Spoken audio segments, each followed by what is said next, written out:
बाबा के पास वतन में भोग लेकर के पहुंची।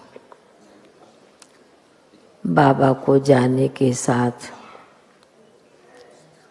जिन भाई बहनों की विशेष याद होती है उनके निमित्त भोग होता है, उनकी विशेष याद देते हैं। बाकी सभी की भी याद बाबा को विशेष जाकर के देते हैं। आज मैंने बाबा को कहा कि आज तो बाबा आपने दिन और समय के अनुसार भोग के बारे में, भोग के प्रति मुरली सुनाई है। तो बाबा मुस्कराने लगे। बाबा ने कहा कि बच्ची, बाप अपने बच्चों को यह डायरेक्शन देते हैं, इस भोजन के ऊपर बच्चों को सुजाग करते हैं, जागृत करते हैं कि बच्चों को विशेष बाबा को याद करके ही भोग लगाना है, भोजन बनाना है। तो बाबा ने भोग के ऊपर एक बहुत अच्छी बात सुनाई। बाबा ने कहा कि जिस प्रकार बाबा बच्चों का वतन में भोग स्वीकार करते हैं, तो बाबा ने कहा कि बच्ची, इसके ऊपर बाबा एक और बात सुनाते हैं। बाबा ने कहा कि बच्ची, जब आप बच्चे दुनिया में किसी होटल से क्रॉस करते हैं और वहाँ पर अशुद्ध भोजन की थोड़ी बदबू सी आती है, पर उस बदबू को आप बच्चे सहन नहीं कर पाते हैं और वहाँ से क्रॉस कर लेते हैं।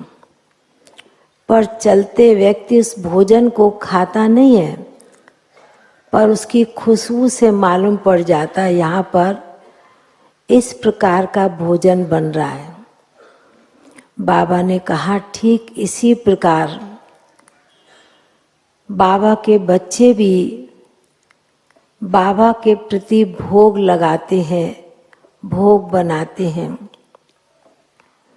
बच्चों की भावना भी उसी प्रकार बाबा के प्रति पहले होनी चाहिए।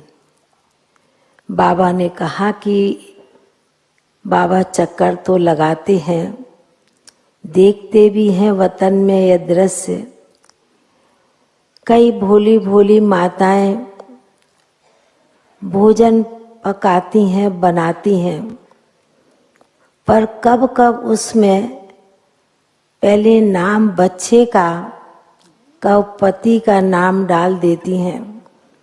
उनको ये अच्छा लगता है, उसको ये अच्छा लगता है। पर बाबा ने कहा ऐसा आप ब्राह्मण बच्चे नहीं कर सकते।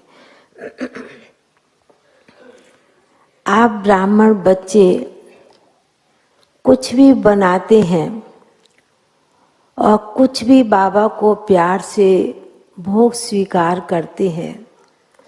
बाप बच्चों का भोग को बहुत दिल से स्वीकार करता है,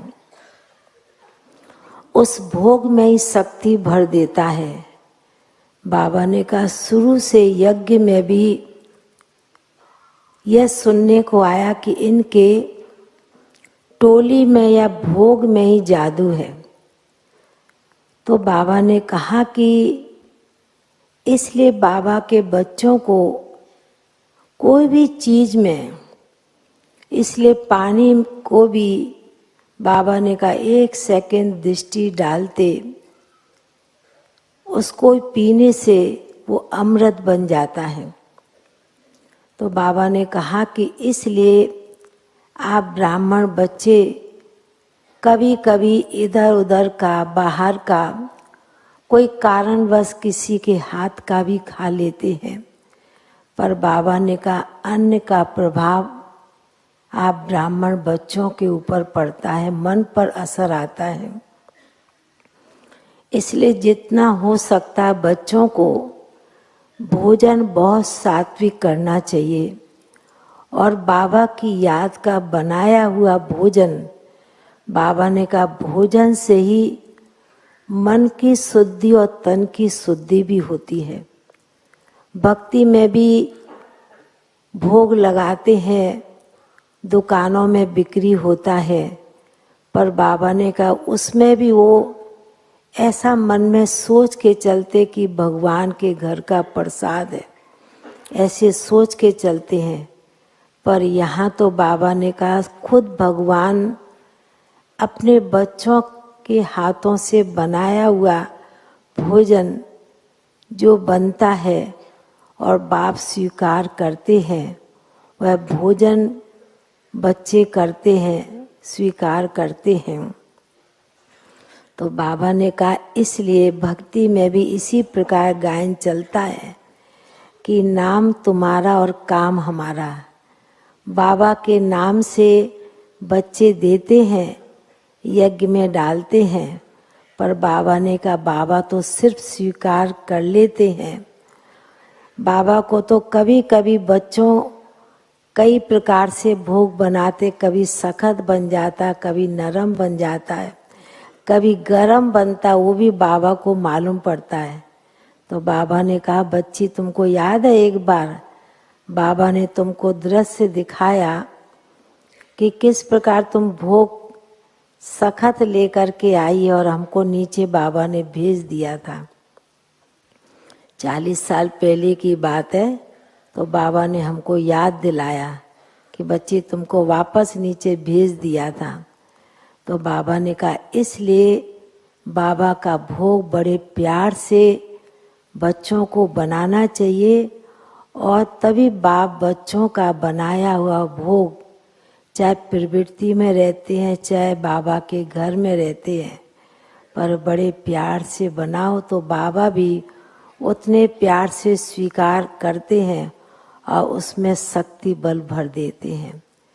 फिर तो बाबा ने बड़े प्यार से भोग भी स्वीकार किया, और जिन भाई बहनों के निमित्त याद थी, भोग था, उन्हें भी बाबा ने मर्ज करते वतन में फिर भोग स्वीकार कराया, और फिर बाबा ने सभी के प्रति याद प्यार दी। याद प्यार लेते नीचे पहुंच गई। ओम शांति।